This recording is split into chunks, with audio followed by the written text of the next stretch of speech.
नमस्कार सांग मैंने आपण मानू समस्त मो स्टोरी चैनल स्वागत। चलतु कहानी शुणा मितलो कथार गोटे केचीर भाग 87 पूर्व भाग जदि शुणी ना जल्दी जल्दी शुणी नियंतु। कहानी शुणी सारी सब्सक्राइब करियो केबे भूलिबेनी सांग माने।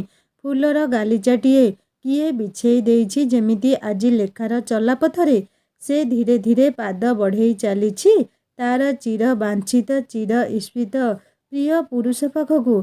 भाउज कबाड़ खोली लेखा को भितरे छाड़ी फेरी जाउथिले। लेखा थरे अनेई देला ता प्रिय मनीष को, तार मनर मनीष अति प्रियर रंजन को। सेई मुहूर्त रे लेखा ओलटेई देला दुहिंक प्रेमपूर्ण ग्रंथर पृष्ठ को। आहा कि मधुर स्मृति से बितेइछि ता रंजन सह आउ किछि लुहभरा अतीत। दुहिंकर धैर्य आउ संयमतार परीक्षा नहीं समय तुरगरे सवार होई आसीछि। आजी सेई अभिलषित मुहूर्त हेले आजी आउ से लुहर स्थान नहीं दुहिंक भितरे। लेखा उठरे उकुटी उठिबाकू जाउछि। मिठा मिठा चेनाए हस। ईप्सित मुहूर्त जेते पाखेई आसुथिला दुहिंक मुखमंडल रे झलसी उठुथिला मिलनर आभा। रंजन उठी आसिला दुई बाहु प्रसारी लेखा आड़कू। दुई बाहुरे निबिड़ आश्लेषण रे भरी नेबाकू प्रिय प्राण प्रिय को। झरका सेपाखे झरी पड़ुछि हेमंतर भिजा शिशिर टप टप होई। झरका सेपाखे ठिया होइथिबा सेफाली गछरू भासी आसुछि झरी पड़ुथिबा सेफालीर भुरु भुरु बास्ना। झलकाए शीतुआ समीरण छुईगला विधुरित मिलन काम्य दुई हृदय को। शिहरण जगेई देईगला टिकिए छुआरे उष्मतार अभिलाष रे लेखा मुंड गुंजी देला ईप्सितर बक्ष देशरे। आउ से पाखे हसी हसी झरी पड़ुथिले असंख्य सेफाली लाजुआ भंगीरे। आउ ए पाखरे ना मिलन जामिनीर चंद्रातप तले दुईटी हृदय सेफालीर सुरभिरे रोमांचित हेउथिले। रंजन दुई आंगुली रे लेखार चिबुक तोली धरी आखिरे आखि थापी इशारारे जेमिति कहिदेला एई मिलनर अमृत मुहूर्त आउ केबे शेष हेबनी लो मो चंडी। प्रतिटी क्षण हेब मधुमय। आउ सेई अशुभ लुहर स्थान नहीं केबे तांक भितरे। लेखा ओठरे उकुटी उठिला लाजुआ लाजुआ हस। भौरी खेलुथिबा लेखार दुई गालरे रंजन आंकी देला सहस्र प्रीति स्वाक्षर। बाजी उठिला मन तंत्रीरे मिलन संगीतर सात सुरर झंकार। निबिड़रू निबिड़तर हेउथिला दुईटी पवित्र आत्मा। दुईटी विधुरित तनु आउ मन शिहरित रात्रि कोले दुई आत्मा आकंठ पान करुथिले परम तृप्तिरे मिलन पीयूषकू। रात्रिर नीरवता को भंग करुथिला लेखार चूड़ी आउ नुपुरर मृदु गुंजरण। कोठरी सारा गुंजुथिला सेई मधुमय गुंजरण। मेंचाए झरा सेफालीर मधुर बास्ना पशि आसिला कोठरी भितरकू। सते जेमिति लेखा आउ रंजनर समग्र जीवन को मधुर सुरभिरे बास्नायित करिबाकू अनेक लुहर अनेक प्रतीक्षार सुखद रजनी पाही पाही आसुथिला। लेखा आखि खोली अनेइला रंजन मुह को। सबुदिन ठारू आजी कहीं रंजन मुह ताकू आहुरी सुंदर आहुरी आकर्षणीय लगुला। से उठिबाकू चेष्टा कला हेले ए कौन तार समग्र शरीर रंजन बाहु बंधन भितरे एकदम गोटापणे बंदी जेमिति नाग फासरे से पूरापूरी गुड़ेई होई जाइछि। से खूब धीरे धीरे रंजन को निज ठारू अलगा करने चेष्टा करुथला। बहुत कष्टरे लेखा रंजन बाहु फासरू मुकुलिबाकू सक्षम हैला। धीरे धीरे पलंकरू तलकू गोड़ रखिला लेखा रंजन पाखरू आसीबा पई। पछरू हाथटी खूब जोरे धरी पकेई कहिला रंजन ए चंडी कुआडे जाउछु एमिति मते छाड़ी देई मिछरे आखि बंद करी पड़िथिलु ताहेले ना। एई छाड़ मते सकाळ हलाणी फूल तोली जीवी परा। आउ कौन बास बास सेतिकी थाउ एति कहे रंजन खूब आकर्षण रे लेखा को निज ऊपर को टाणी नेला। लेखा भाबुथुला एही मुहूर्त पाई से केते स्वप्न न देखिछि। आजी से दिन पुणी आसी जाइछि। सबु चिंतार समापन घटेई लेखार कपाळ आउ गाल सारा रातिर अवशिष्ट प्रेमर स्वाक्षर आंकी देउथुला रंजन। एई बेहिया तते कहिबाकू आउ भाषा नहीं किछि मोर। तू केबे सुधुरिबुनी तो। लेखा कहू कहू ताहाठारू मुकुली तले छिड़ा हला। रंजन ओठरे सकाळर ताजा ताजा अनुभव सहित अलस पणर तृप्तिर हस थिला। ଲେଖା ରୁମ୍ରୁ ବାହାରକୁ ଯିବା ପୂର୍ବରୁ ନିଜକୁ ଡ୍ରେସିଂ ଟେବୁଲର ଦର୍ପଣ ଆଗରେ ଛିଡ଼ା ହୋଇ ଅନେଇଲା। ଗୋଟିଏ ରାତିରେ ଏତେ ପରିବର୍ତ୍ତନ। ଶୁଖିଯାଇଥିବା ଗଛଟି ଯେମିତି ପୁଣି ଥରେ ପଲ୍ଲବିତ ହୋଇସାରିଛି। ନିଜ ମୁହଁକୁ ଅନେଇଲା ସେ। ନିଜ ଆଖିରେ ପୁଣି ଏତେ ଖୁସିର ଝଲକ। ତା ସହିତ ଆଉ କିଛି ତା ପ୍ରିୟତମ ପ୍ରେମର ପ୍ରମାଣ। ବହୁତ ବେହିଆ ହେଇଯାଇଛି ତା ରଞ୍ଜନ। ଆଉ କହି ଲାଭ କ'ଣ? ଓଠ ଧାରେ ଧାରେ ମିଠା ମିଠା ତାଜା ହସ ଖେଳିଗଲା ଲେଖାର। ପଲଙ୍କ ଉପରେ ଶୋଇ ରଞ୍ଜନ ତା ଲେଖାକୁ ଦେଖୁଛି। ମୁହଁରେ ଦୁଇଧାର ହସ ଫୁଟି ଉଠିଲା ତାର ପ୍ରତିବଦଳରେ। ଏଇ ଚଣ୍ଡୀ, ମିରରରେ କ'ଣ ଏମିତି ଦେଖୁଛୁ ଯେ? ଆଉ କୁଟିଳତାର ହସ ପୁଣି ଥରେ ତା ମୁହଁରେ ଖେଳିଗଲା। ନାଇଁ, କିଛି ନାହିଁ। ଲେଖା, ଶୁଣ ତ, ମୁଁ ପାଗଳ ହେଇଛି ତୋ ପାଖକୁ ଆଉ ଆସିବି? ମୁଁ ଯାଉଛି ତଳକୁ ଫୁଲ ତୋଳି ଯିବି। ଲାଜ ସରମ ତ କିଛି ନାହିଁ ତୋର। ୟା ପାଖକୁ ମଣିଷ ଆସିବ ପୁଣି? ଲେଖା ଦୌଡ଼ିଲା ଶୀଘ୍ର ଶୀଘ୍ର ତଳକୁ ଫୁଲ ତୋଳିବା ପାଇଁ।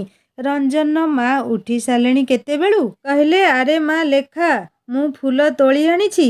ତୁ ଯା, ଗାଧେଇ ପୂଜା କରିଦେବୁ। ନୂଆ ସକାଳ ତା ପାଇଁ, ପୂର୍ଣ୍ଣତାର ସକାଳ। ବହୁ ଦୁଃଖ ଅନ୍ତେ ଏଇ ସକାଳ ଏକଦମ୍ ଭରପୁର। କାହିଁକି ନା ତା ରଞ୍ଜନ ଅଛି ତା ସହିତ ଆଜି। ତା ରଞ୍ଜନ ଥିଲେ ସ୍ୱର୍ଗ ସୁଖ ବି ତୁଚ୍ଛ ତା ପାଇଁ। ସବୁ କିଛି ତୁଚ୍ଛ, ନଗଣ୍ୟ ରଞ୍ଜନର ଭଲ ପାଇବା ଆଗରେ। କୁଳଦେବତା ରାଧା ମାଧବଙ୍କ ଆଗରେ ବହୁ ଦିନ ପରେ କୃତଜ୍ଞତାର ହାତ ଯୋଡ଼ିଲା ଲେଖା। ଆଖିରୁ ବହିଯାଉଥିଲା କୃତଜ୍ଞତାର ଲୁହ, ଆନନ୍ଦର ଲୁହ ଇଏ। ପୂଜା ସାରି ଲେଖା ଆଜି ରଞ୍ଜନର ମନପସନ୍ଦ ଯାହା ଯାହା ରାନ୍ଧିବାକୁ ରୋଷେଇ ଘରେ ପଶିଲା। ବିଚରା କେବେଠୁ ତା ହାତ ରନ୍ଧା ଖାଇନି। ସେଇ ଅବୁଅମି ଘରେ କ'ଣ ଖାଉଥିଲା କେଜାଣି ସେ? କେତେ ଝଡ଼ିଯାଇଛି ବିଚରା। ପୁଣି ନିଜକୁ କହୁଛି ସେ। ବଦମାସି ବେଳକୁ ବିଚରାରୁ କ'ଣ ପାଲଟିଯାଏ କେଜାଣି। ରଞ୍ଜନ କଥା ଭାବୁ ଭାବୁ ଚୁଲିରେ କଡ଼େଇ ବସେଇଲା। ଅଚାନକ ପଛରୁ ଖୁବ୍ ଅନୁରାଗରେ ତା ଅଣ୍ଟାକୁ ଧରିଥିଲା ରଞ୍ଜନ। ଏଇ ଛାଡ଼, ଏଇଟା କ'ଣ ହିଣ୍ଡନ କ୍ୱାର୍ଟର ଭାବିଲୁ? ରଶ୍ମି ଅଛି, ବଡ଼ବାପା ବଡ଼ମା ଅଛନ୍ତି ଘରେ।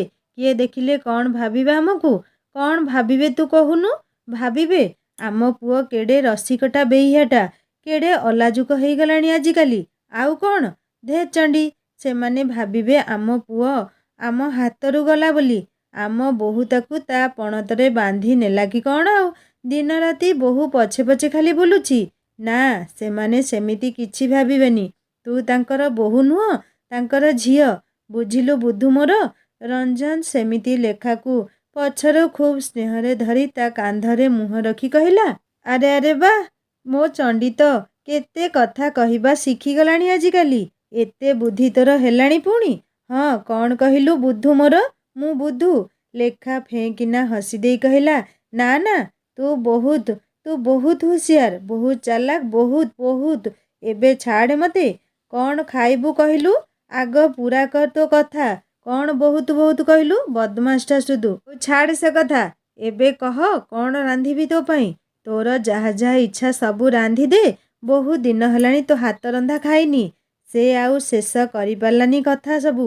ବିଗତ ଦିନର ସେହି ମୁହୂର୍ତ୍ତର କିୟଦଂଶ ବୋଧହୁଏ ମନେ ପଡ଼ିଗଲା ରଞ୍ଜନର। ଲେଖା ତା ମନ ପରିବର୍ତ୍ତନ କରିବାକୁ ଯାଇ କହିଲା, ଆହା, ମୋ ବୁଧୁ କ'ଣ ପାଇଁ ଏତେ ଭାବୁକ ହେଉଛୁ କି? ଆଚ୍ଛା, ବୁଝିଲି। ଏବେ ତୋ ମନ କ'ଣ ପାଇଁ ଦୁଃଖୀ ହେଉଛି। ଅବୁ ଘରେ ଥିଲାବେଳେ ନା, ସେଇ ଝିଅ ମ, ଯିଏ ଗୀତ ଗାଉଥିଲା ପାହାଡ଼ ପାଖରେ। କ'ଣ ତା ନାମ ଥିଲା ତ? ସୋନବର। ସେ ମନେ ପଡ଼ୁଛି କି ତୋର? ଏତିକି କହି ଲେଖା ଖିଲି ଖିଲି ହସି ପକେଇଲା। ରଞ୍ଜନ ଏବେ ଲେଖାକୁ ନିଜ ଆଡ଼କୁ ବୁଲେଇ ଆଣି କହିଲା, ଆରେ ତୁ ଏଡ଼ିକି ବଦମାସ, ସେ ଝିଅର ନାମ ବି ମନେ ରଖିଛୁ? ହେ ଭଗବାନ, ତମ ଝିଅମାନଙ୍କୁ ଆଉ ପାରି ହେବନି। ଲେଖା ରଞ୍ଜନର ଦୁଇ ଗାଲକୁ ଚିପି ଦେଇ କହିଲା, ମୋ ବୁଧୁକୁ ଯିଏ ତା ବର ବୋଲି କହିଲା, କେମିତି ତାକୁ ଭୁଲିଯିବି ଯେ?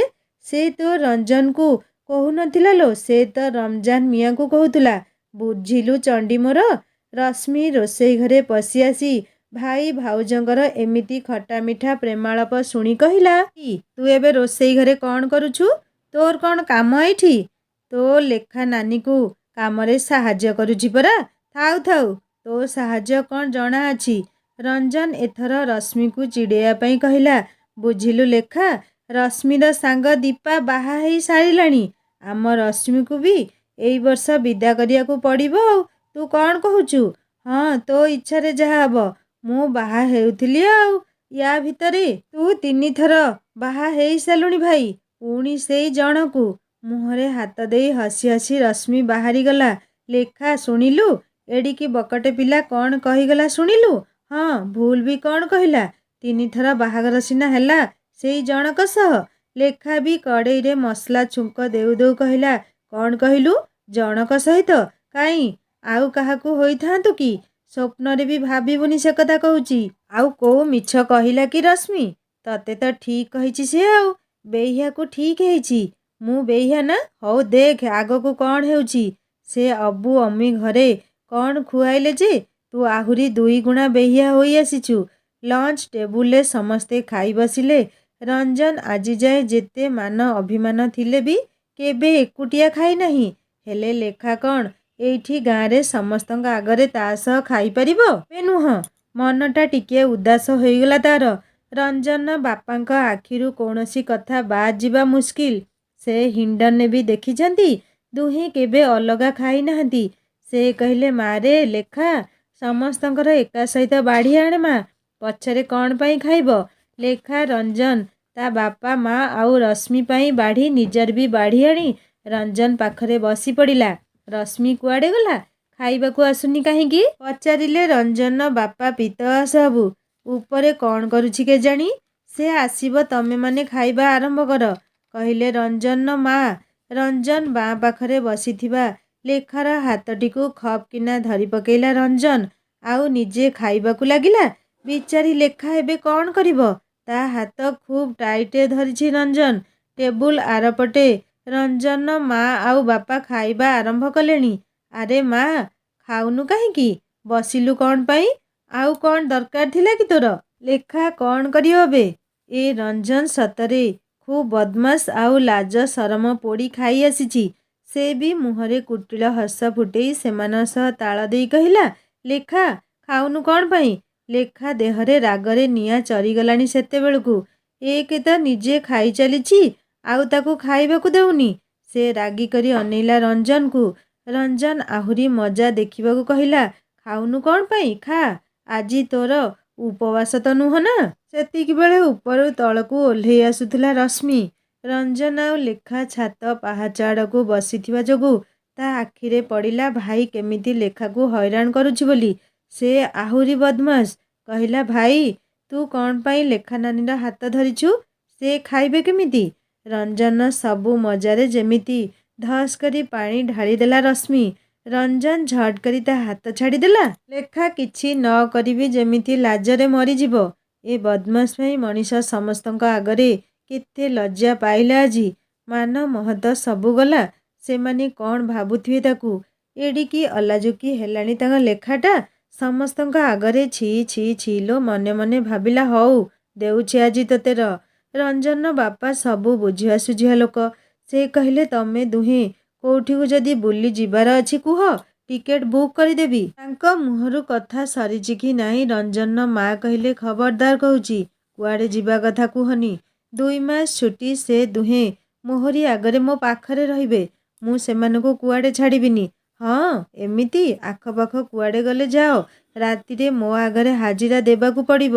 ରଶ୍ମି ମାଙ୍କର ଏମିତି କଥା ଶୁଣି ହସ ଆଉ ସମ୍ଭାଳି ପାରିଲାନି। ସେ ହସୁ ହସୁ କହିଲା, ଭାଇ ଆଉ ଲେଖା ନାନୀକୁ ଚାବି ପକେଇ ତମ ରୁମରେ ରଖିଦିଅ ମା। ରଶ୍ମି, ମାଡ଼ ଖାଇବୁ ମୋ ହାତରୁ କହୁଛି। ରାଗିଯାଇ କହିଲା ରଞ୍ଜନ। ହଁ, ତମେ ପିଲାମାନେ ହସିବନି କାହିଁକି? ମୁଁ ଯୋଉ କଷ୍ଟ ସହିଛି ତମେମାନେ ମା ବାପା ହେଲେ ସେ କଥା ଜାଣିବ। ରଞ୍ଜନ ତା ମାର ଶେଷ ପଦକ ଶୁଣି ଲେଖା ଆଡ଼କୁ କଣେଇ ଅନେଇଲା। ଲେଖା ମୁହଁ ମୋଡ଼ି ଦେଇ ଅନ୍ୟ ଆଡ଼କୁ ଅନେଇଲା। ସବୁବେଳେ ମନ ଭିତରେ ୟାର କ'ଣ ନା କ'ଣ ଖୁରାଫାତି ଚାଲିଛି। ବଦମାସ କୋଉଠିକାର। ରଞ୍ଜନ ଆଉ ଲେଖାକୁ ଏବେ କୁଆଡ଼େ ଯିବାର ଅନୁମତି ନାହିଁ। ରଞ୍ଜନର ମା ପୁଅର ବାହାରକୁ ଯିବା କଥା ଶୁଣିଲେ ଡରି ଯାଉଛନ୍ତି। ଯାହା ପୁଅକୁ ସାପ କାମୁଡ଼େ ତା ମା ପାଳ ଦୌଡ଼ି ଦେଖିଲେ ବି ଡରେ। ପୁଅର ଅନୁପସ୍ଥିତି ଯେ କେତେ ଯନ୍ତ୍ରଣାଦାୟକ ତାଙ୍କଠାରୁ ଆଉ କିଏ ବେଶି ବୁଝିବ। ରଞ୍ଜନ ଭାତ ଖାଇସାରି ଟିକେ ଘୁମେଇ ପଡ଼ିଛି। ଶୀତୁଆ ଖରାବେଳ। କମ୍ବଳ ଭିତରେ ଶୋଇ ଶୋଇ ଲେଖା କଥା ଭାବୁଛି ସେ। ଆଜି ତାକୁ ଆଉ ଟିକେ ଅଧିକ ହଇରାଣ କରିବାକୁ ଇଚ୍ଛା ଥିଲେ ବି ଏଇ ରଶ୍ମି ସବୁ ଗଡ଼ବଡ଼ କରିଦେଲା। ସେ ମିଛରେ ମୁହଁ ଫୁଲେଇ ଶୋଇ ପଡ଼ିଲା ଆଉ କ'ଣ ଟିକେ ଭାବି ଭାବି। ଲେଖା ମନରୁ ଲିଭି ଯାଇଥିବା ସେଇ ଜ୍ୟୋତିଷ କଥା ତାର ଭବିଷ୍ୟବାଣୀ ପୁଣି ଥରେ ଉଙ୍କି ମାରିଲା। ବଡ଼ମା କ'ଣ ଭାବୁଛନ୍ତି? ଆହୁରି କିଛି ଖରାପ ତାଙ୍କ ପୁଅ ଭାଗ୍ୟରେ ଲେଖା ହୋଇଛି ବୋଧେ, ଯାହାର କାରଣ ହୁଏତ ତାର ଖରାପ ଭାଗ୍ୟ। ସେ କଥା ସେ ମୁହଁ ଖୋଲି କହିପାରୁନାହାନ୍ତି। ସେଥିପାଇଁ ରଞ୍ଜନକୁ ବାହାରକୁ ଛାଡ଼ିବା ପାଇଁ ବି ରାଜି ନୁହନ୍ତି। ସେଇଥିପାଇଁ ତ ସେ ସବୁଦିନ ପାଇଁ ଚାଲି ଯିବାକୁ ଚାହୁଁଥିଲା। ଏମିତି ଭାବୁ ଭାବୁ ସେ ରୁମ୍ରେ ପହଞ୍ଚିଲା। ବେଡ୍ ଉପରେ ତାର ବଦମାସ୍ ବାବୁ ଜଣକ ମୁହଁ ଫୁଲେଇ ଶୋଇଥିବାର ଦେଖି ସେ ସବୁ କିଛି ଭୁଲିଗଲା। ସେ କ'ଣ କେବେ ରଞ୍ଜନଠୁ ଦୂର ହୋଇ ରହିପାରିବ? ନା, ପୂରାପୂରି ଅସମ୍ଭବ। ସେ ମରିଯିବ ଯେମିତି ବିନା ପାଣିରେ ମାଛ ପରି। ରଞ୍ଜନ କମ୍ବଳ ଭିତରୁ କଣେଇ ଲୁଚେଇ ଲୁଚେଇ ଅନେଇଲା ଲେଖାକୁ। ଆରେ ମୋ ଚଣ୍ଡୀ କୋଉ ଚିନ୍ତାରେ ଏବେ ଏତେ ମଗ୍ନ? କ'ଣ ହେଲା ତାର? ଲେଖା ରଞ୍ଜନକୁ ଦେଖି ଆଉ ଟିକିଏ ଆଗରୁ ତା ସହ କରିଥିବା ଦୁଷ୍ଟାମି ବୁଦ୍ଧିକୁ ଭୁଲିଗଲା। ସେ କବାଟ ଭିତରୁ ବନ୍ଦ କଲା।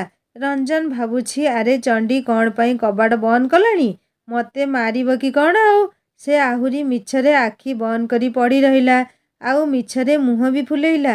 ଲେଖା ଛିଡ଼ା ହେଲା ତା ପାଖରେ। ରଞ୍ଜନ ଏମିତି ମିଛରେ ମୁହଁ ଫୁଲେଇବା ତାକୁ ଆଜି ଖୁବ୍ ଭଲ ଲାଗୁଥିଲା। ବିଚରା ଆଜି ଲାଜରେ ପଡ଼ିଗଲା। ହେଲେ ଏଥିରେ ତାର କ'ଣ ଦୋଷ ଯେ? ସେ ଧୀରେ ଧୀରେ କମ୍ବଳଟି ଆଡ଼େଇ ରଞ୍ଜନ ଛାତି ଉପରେ ନିଜକୁ ଅଜାଡ଼ି ଦେଇ ତା ଗାଲରେ ମୁହଁ ରଖି କହିଲା, ଏଇ କ'ଣ ହେଲା ଯେ ତୋର? ଲାଜ ଲାଗିଲା କି? ଆହା, ମୋ ବିଚରା ପତି ଦେବଟା। ରଞ୍ଜନ ଲେଖାକୁ ଦୁଇ ହାତରେ ଖୁବ୍ ନିବିଡ଼ରେ ଛାତି ଉପରେ ଜାକି ଧରି କହିଲା, ଏଇ ଚଣ୍ଡୀ, ଛାଡ଼ ନା ମତେ। ହା ହା ହା, ମତେ କିଏ ଏତେ ଜୋରରେ ଧରିଛି ଆଉ କହୁଛି ଓଲଟା ଛାଡ଼ ବୋଲି? କ'ଣ ପାଇଁ ରାଗିଛୁ ତୁ? ଆଚ୍ଛା, ଚୋର ଯଦି ଚୋରି କରିବାକୁ ଆସି ଚୋରି ନ କରି ପାରିଲା, ଘରବାଲାର ଦୋଷ କ'ଣ ଏଥିରେ? ମୁଁ ଚୋର ତାହେଲେ? ଲେଖା ଆହୁରି ଖୁସିରେ ନିଜର ଗାଲ ରଞ୍ଜନ ଗାଲରେ ଜାକି ଧରି କହିଲା, ହଁ, ବହୁତ ବଡ଼ ଚୋର ତୁ। ବଦମାସ୍ ବି, ବେହିଆ, ସବୁ କିଛି ତୁ। ହଁ, ଗାଳି ଦେ, ଯେତେ ମନ ଇଚ୍ଛା ଗାଳି ଦେ। ଲେଖା ଆହୁରି ନିବିଡ଼ ହେଉଥିଲା ରଞ୍ଜନ ସହିତ। ଆଚ୍ଛା ଲେଖା, ତୁ ଯେତେବେଳେ ରୁମ୍କୁ ଆସୁଥିଲୁ ତୋ ମୁହଁ କ'ଣ ପାଇଁ ଶୁଖିଥିଲା? ଲେଖା ଖୁସି ହୋଇ କହିଲା, ତୁ କହୁନୁ କ'ଣ ପାଇଁ? ଏମିତିରେ ମୋ ମୁହଁ ଦେଖି ତ ତୁ କହିପାରୁ ମୁଁ କ'ଣ ଭାବୁଛି ବୋଲି। କହିଦେବି ତ କ'ଣ ଦେବୁ କହ? ଲେଖା ତା ଗାଲରେ ଚୁମାଟିଏ ଆଙ୍କି ଦେଇ କହିଲା, ଦେଲି ପରା, କହ ଏବେ।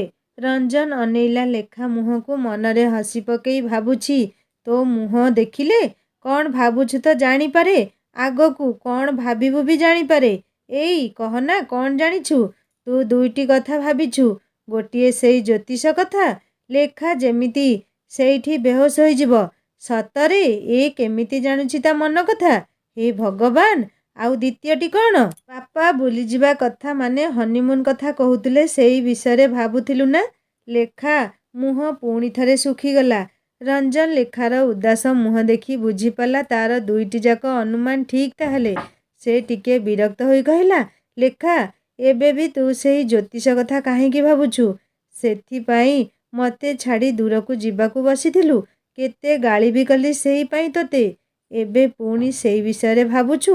ତାହେଲେ ମା କ'ଣ ପାଇଁ ଯିବାକୁ ମନା କଲେ? ତୁ କ'ଣ ଭାବୁଛୁ ମୁଁ ତତେ ଏଥର କୁଆଡ଼େ ନେବିନି ବୋଲି? ଛୁଟି ପରେ ଆମେ ହିଣ୍ଡନ୍ ଗଲେ। ବହୁତ ପ୍ଲାନ୍ ମୁଁ କରିସାରିଛି। ଆଉ ଏଇ ହନିମୁନରେ କ'ଣ ଅଛି ଯେ? ହଁ, ଏଇ ହନିମୁନ୍ ଉପରେ ଗୋଟିଏ ଜୋକ୍ସ ଅଛି, ଶୁଣିବୁ? ଲେଖା ଖୁବ୍ ଖୁସିରେ ତା ମୁହଁରେ ମୁହଁ ରଖି କହିଲା, କହୁନୁ କ'ଣ? ବୁଝିଲୁ, ଜଣେ ସହରୀ ଭଦ୍ରଲୋକ ଭାବିଲା ଗାଁରୁ ସୁନ୍ଦର ସରଳ ଚରିତ୍ରବତୀ ଝିଅଟିଏ ବାହା ହେବ। ତା ଆଖିରେ ସହରୀ ଝିଅଗୁଡ଼ା ଖୁବ୍ ବଦମାସ୍। ସେ ଲୋକଟି ଗାଁ ଝିଅଟିଏ ବି ବାହା ହେଇଗଲା। ସେମାନେ ଦୁହେଁ ବିଦେଶ ବାହାରିଲେ ହନିମୁନ୍ ପାଇଁ। ଝିଅଟି ପାଠଶାଠ ପଢ଼ିନଥିଲା, ତେଣୁ ହନିମୁନ୍ କ'ଣ ଜାଣିନି। ଭାବିଲା କ'ଣ ହେଇଥିବ ନିଶ୍ଚୟ ବିଶେଷ କରି, ଆଉ ସେଇଥିପାଇଁ ବିଦେଶ ଯାଉଛନ୍ତି ସେମାନେ। ଲେଖା ଖୁବ୍ ଆଗ୍ରହରେ ପଚାରିଲା, ତାପରେ କ'ଣ ହେଲା? ସେମାନେ ବିଦେଶରେ 15 ଦିନ ରହିଲେ। ତାପରେ ଫେରିବା ପାଇଁ ଜିନିଷ ପ୍ୟାକ୍ ସରିଲା। ଝିଅଟି ଭାବୁଛି, ଆରେ ଫେରିଯିବା ଆଜି, ହେଲେ ଏଇ ହନିମୁନ୍ କିଛି ତ ହେଲାନି କାହିଁ? ସେ ତାର ସ୍ୱାମୀଙ୍କୁ ପଚାରିଲା, ତମେ ତ କହୁଥିଲ ହନିମୁନ୍ ପାଇଁ ଆସିଛେ, ହେଲେ କିଛି ତ ହେଲାନି। ତାର ସ୍ୱାମୀ ଆଶ୍ଚର୍ଯ୍ୟ ହୋଇ କହିଲା, 15 ଦିନ ତ ସେଇଆ କଲୁ, ସେଇଠୁ କ'ଣ ହେଲା? ପଚାରିଲା ଲେଖା। ଝିଅଟି କ'ଣ କହିଲା ଜାଣିଛୁ? କ'ଣ କହୁନୁ? ବେଶୀ ଗୋଟିଏ ହେଉଛୁ ଆଉ। ଝିଅଟି କହିଲା, ମଲା, ଏଇଟା ତାହେଲେ ହନିମୁନ୍? ଏମିତି ହନିମୁନ୍ ତ ମୁଁ କେତେଥର କରିସାରିଛି ଆଗରୁ। ଖଟ ତଳେ ବାଡ଼ି ପଟେ ଗଛ ଆଢ଼ୁଆଳରେ ମଧୁଆ ଭାଇ ସହିତ ରାମୁ ଭାଇ ସହିତ ଆହୁରି କେତେ ଜଣଙ୍କ ସହିତ ତମେ ଏଇ ପାଇଁ ଏତେ ପଇସା ଖର୍ଚ୍ଚ କରି ଏତେ ଦୂର ଆସିଲ? ଛି ଛି ଛି ଛି। ବିଚରା ପତିଟି ସେଇଠି ଏକାଥରେ ବେହୋସ୍। ଛି କି ବଦମାସ ଝିଅଟା କେଜାଣି। ବିଚରା ସହରୀ ପତିଟା। ରଞ୍ଜନ ଲେଖା ଗାଲରେ ଖୁବ୍ ସ୍ନେହରେ ଚୁମାଟିଏ ଦେଇ କହିଲା, ହେଲେ ଏଇ ଚଣ୍ଡୀର ପତି ଖୁବ୍ ଭାଗ୍ୟବାନ ଲୋ। ଲେଖା ଖୁବ୍ ଖୁସିରେ ରଞ୍ଜନର ଦୁଇ ଗାଲ ଟାଣି ଦେଇ କହିଲା, ଆଚ୍ଛା ଏମିତି କଥା ତାହେଲେ। ଶୁଣ ନା, ଏବେ ତ କୁଆଡ଼େ ଯିବାକୁ ମନା କରୁଛନ୍ତି ମା, କିନ୍ତୁ ପରେ ମୋତେ ଗୋଟିଏ ଜାଗାକୁ ନେଇଯିବୁ। ଦେଖେ ମନା କରିବୁନି ମୋତେ। ରଞ୍ଜନ ଖୁବ୍ ଆଗ୍ରହରେ ଲେଖାକୁ ଅନେଇଲା। ଆଜି ପ୍ରଥମ କରି ତା ଚଣ୍ଡୀ କିଛି ମାଗୁଛି ତାକୁ। ସେ ଖୁସି ହୋଇ ପଚାରିଲା, ହଁ ନିଶ୍ଚୟ ନେଇଯିବି। କୋଉଠିକି ମୋ ଚଣ୍ଡୀର ଯିବାକୁ ଇଚ୍ଛା ତାହେଲେ? ବୁଲିବା ପାଇଁ ନୁହଁ, ଗୋଟିଏ ମନ୍ଦିର ଯିବାର ଅଛି। ରଞ୍ଜନ ଆଶ୍ଚର୍ଯ୍ୟ ହୋଇ ତାକୁ ଅନେଇ ପଚାରିଲା, କୋଉ ମନ୍ଦିର ଯିବା ତୋର ବାକି ଅଛି କହିଲୁ? ସବୁ ଆଡ଼କୁ ତ ନେଇଯିବି। ଶୁଣ ନା, ତୁ ଯେତେବେଳେ ମୋ ପାଖରେ ନଥିଲୁ ମୋ ମନ ପରିବର୍ତ୍ତନ ପାଇଁ ପବନ ଆଉ ଦୀପା ତାଙ୍କ ଗାଁ ରାଜଗଡ଼ ନେଇ ଯାଇଥିଲେ ମୋତେ। ମିସେସ୍ ସିଂ ବି ଯାଇଥିଲେ ମୋ ସହ। ରଞ୍ଜନ ତା କଥା ମଝିରେ କହିଲା, ମିସେସ୍ ସିଂଙ୍କୁ ତୁ ଡାକି ନେଇ ଯାଇଥିବୁ ନିଶ୍ଚୟ ଆଉ। ତୁ ସବୁ ଜାଣିଛୁ ଯେମିତି ଆଉ। ଶୁଣ ନା, ପବନ ଆଉ ଦୀପା ସହ ଆମେ ବି ତାଙ୍କ କୁଳଦେବୀଙ୍କୁ ଦର୍ଶନ କରିବାକୁ ଯାଇଥିଲୁ। ତୁ ତ ନଥିଲୁ ମୋ ପାଖରେ ସେତେବେଳେ। ତାଙ୍କ କୁଳଦେବୀଙ୍କ ପାଖରେ ତୁ ଜଲ୍ଦି ଫେରିଆସେ ବୋଲି କହି ବହୁତ କାନ୍ଦିଲି। ଜାଣିଛୁ କ'ଣ ହେଲା? ଲେଖାର ଆଖି ଲୁହରେ ଭରିଗଲା ଏତିକି କହୁ କହୁ।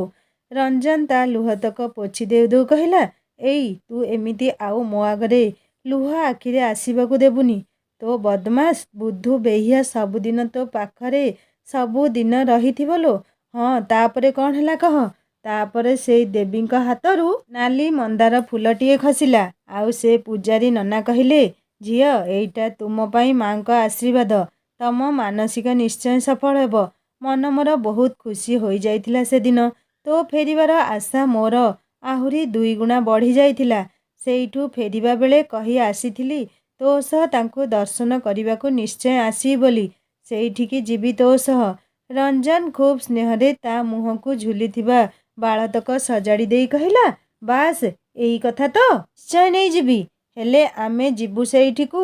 ପୁଣି ପବନ ଘରକୁ ନ ଗଲେ ସେ ଖରାପ ଭାବିବନି? ମୁଁ ସେ କଥା କିଛି ବି ଜାଣିନି। ମୋତେ ତୁ ସେଇ ଦେବୀଙ୍କ ପାଖକୁ ନେଇଯିବୁ ବାସ୍ ଏତିକି। ଲେଖା ଯିବାକୁ ଉଠିଲା। ଏଇ କୁଆଡ଼େ ଯାଉଛୁ? ରହ ଆଉ ଟିକେ। ସନ୍ଧ୍ୟା ହେଲାଣି ପରା, ଦୀପ ବସେଇବି। ଲେଖା ଖୁବ୍ ତେଜରେ ସେଇଠୁ ଉଠି ଯିବାକୁ ବସିଲା। ତା ଯିବା ବାଟକୁ ଦେଖି ମୁହଁରେ ହସ ଚେନାଇ ଖେଳେଇ ରଞ୍ଜନ ଭାବୁଛି, ସତରେ ଏଇଟା ଚଣ୍ଡୀଟିଏ ଆଉ। ମିଛରେ କ'ଣ ମୁଁ ୟାକୁ ଚଣ୍ଡୀ କହେ? ଲେଖା ତଳକୁ ଆସି ସନ୍ଧ୍ୟା ଦୀପ ତୁଳସୀଙ୍କ ପାଖରେ ବସେଇ ସାରିଲା। ଏବେ ତ ଘରେ ସମସ୍ତେ ଅଛନ୍ତି। ରଞ୍ଜନ, ରଶ୍ମି, ବଡ଼ବାପା ବି କଟକ ଯାଇନାହାନ୍ତି। ଲେଖା ସନ୍ଧ୍ୟାର ଚା ପାଣି ପାଇଁ ରୋଷେଇ ଘରେ ପଶିଲା। ତାର ଆଶ୍ଚର୍ଯ୍ୟର ସୀମା ରହିଲାନି। 8-10 ପ୍ରକାର ତରକାରୀ, କ୍ଷୀରି, ପୁରୀ ପାଇଁ ଅଟା ବି ଦଳା ସରିଛି। କିଏ ଆସୁଛି କି ରାତିରେ ଆଜି? ଯଦି କିଏ ଆସୁଛି, ବଡ଼ମା ଏକୁଟିଆ କଲେ ତାକୁ ଡାକିଲେ ବି ନାହିଁ। ସେ ଉପରେ ରଞ୍ଜନ ସହ କଥା ହେଉ ହେଉ ଏତେ ଗୁଡ଼ିଏ ସମୟ ବିତିଗଲା ଜଣା ପଡ଼ିଲାନି। ଛି, ବଡ଼ମା କ'ଣ ଭାବିଥିବେ ତାକୁ? ମନଟା ତାର ଦୁଃଖୀ ହୋଇଗଲା। ବଡ଼ମା ରାଗିଯାଇ ତାକୁ ସାହାଯ୍ୟ କରିବାକୁ ଡାକି ନାହାନ୍ତି ବୋଧେ। ଆଉ ସବୁ ଦୋଷ ତାଙ୍କରି ପୁଅର। ତା ପାଖକୁ ଗଲେ ସେ ଛାଡ଼ିବନି ଜମା। ହେଲେ ରାତିରେ କିଏ ଆସୁଛି ଘରକୁ? ସେ ଚା ଗ୍ୟାସରେ ବସେଇ ରୋଷେଇ ଘରୁ ବାହାରି ରଶ୍ମିକୁ ଖୋଜିଲା। କୁଆଡ଼େ ଗଲା ସେ? ବଡ଼ମା ବି ଦେଖାଯାଉନାହାନ୍ତି। ସେ ସୋଫା ଉପରେ ଦୁଃଖୀ ହୋଇ ବସି ପଡ଼ିଲା। ଆରେ ଲେଖା, ମାରେ ଏମିତି ଦୁଃଖୀ ହୋଇ ବସିଲୁ କ'ଣ ପାଇଁ? ବାବୁ କ'ଣ କହିଲା ତୋତେ? ପଚାରିଲେ ରଞ୍ଜନର ବାପା। ଲେଖା ମୁହଁ ଉଠେଇ ଦେଖିଲା ରଞ୍ଜନର ବାପା ତାକୁ ଖୁବ୍ ସ୍ନେହରେ ଅନେଇ ପଚାରୁଛନ୍ତି। ସେ କହିଲା, ବାପା, ରଶ୍ମି ଆଉ ବଡ଼ମା କୁଆଡ଼େ ଗଲେ କି? ରାତିରେ କିଏ ଘରକୁ ଆସୁଛି କି ବାପା? ବଡ଼ମା ସବୁ ଏକୁଟିଆ ଖରାବେଳେ ରାନ୍ଧିଲେ ମୋତେ ଡାକିଲେନି କ'ଣ ପାଇଁ? ଆରେ ମା, ସେ କାହିଁକି ତୋତେ ଡାକିଲେନି ମୁଁ ଜାଣିନି। ସେଇଟା ତମ ମା ଝିଅ ଭିତରେ କଥା। ହଁ, ରାତିରେ ଘରକୁ ପବନ ଆଉ ଦୀପା ଆସୁଛନ୍ତି। ତାଙ୍କୁ ଡାକି ଆଣିବା ପାଇଁ ତୋ ମା ରଶ୍ମିକୁ ପଠେଇଛନ୍ତି। ଦୀପା ଆଉ ପବନ ଆସୁଥିବା କଥା ଶୁଣି ଲେଖା ମୁହଁରେ ହସ ଧାରେ ଫୁଟି ଉଠିଲା। ସେ ତ ବାହାଘର ପରେ ଏଇଠିକୁ ଆସୁ ଆସୁ ସବୁ ସେପଟ କଥା ଭୁଲି ଯାଇଥିଲା ଯେମିତି। ପବନର ବେଶୀ ଦିନ ଛୁଟି ନାହିଁ କହୁଥିଲା। ସେ ଦୁହେଁ କାଲି କି ପହରଦିନ ଫେରିଯିବେ। ସତରେ? से केते भाग्यवती। जो कथा ताकू भाबिबार थिला ता शाशु शशुर ता पूर्वरु भाबी सारलेणी। आहुरी निजे एकुटिया रंधा काम भी सारी देलेणी। ना ना से निज भाग्यकू निज नजर आउ लागिबाकू देबनी। आखि तार ओदा ओदा होई आसुथिला। ग्यास रे बसैथिबा चा भी फुटी सारलाणी कि कौन। ड्रॉइंग रूम जाए बास्ना महकुछि। लेखा चा बसैछु कि ग्यास रे। लेखा निज भावना राज्यरू फेरिला। आगरे हस हस मुहरे ठिया होई पचारुथिले रंजन मा। लेखा उठी पड़ी कहिला, मा तमे एकुटिया सबू रांधिल, मते काहेकि डाकिलनी। दीपा पवन घर को आसुछंती बोली मते कहिलनी भी। मो उपरे रागिछ मा। नाई रे मा, तू शोइथिलु कौन डाकी थांती, निजे करिदेली। हाँ एबे रागिबी जदी। चा फुटी कड़क होईगला तो। लेखा धाईगला रोसेई घर को। कप सजाड़ी चा छाणीबाकू जाउछि। घर भीतर को पशि आसिले दीपा पवन आउ रश्मि। पवन खूब भक्ति रे रंजन माँ बापांको पाद छुईला।